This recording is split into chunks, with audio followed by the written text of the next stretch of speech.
Cut मसेरा बाहर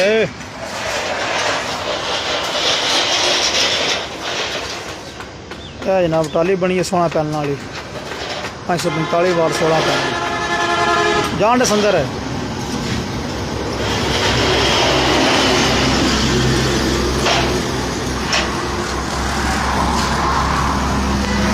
क्या मुकम्मल तौर पर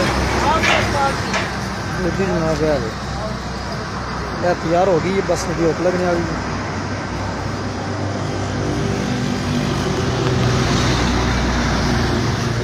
है। क्या वे सेरा रैक बार कहीं से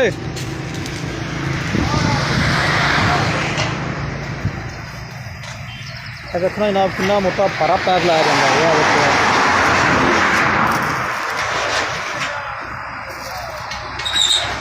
है। पैन वाली रेलिंग होंगी है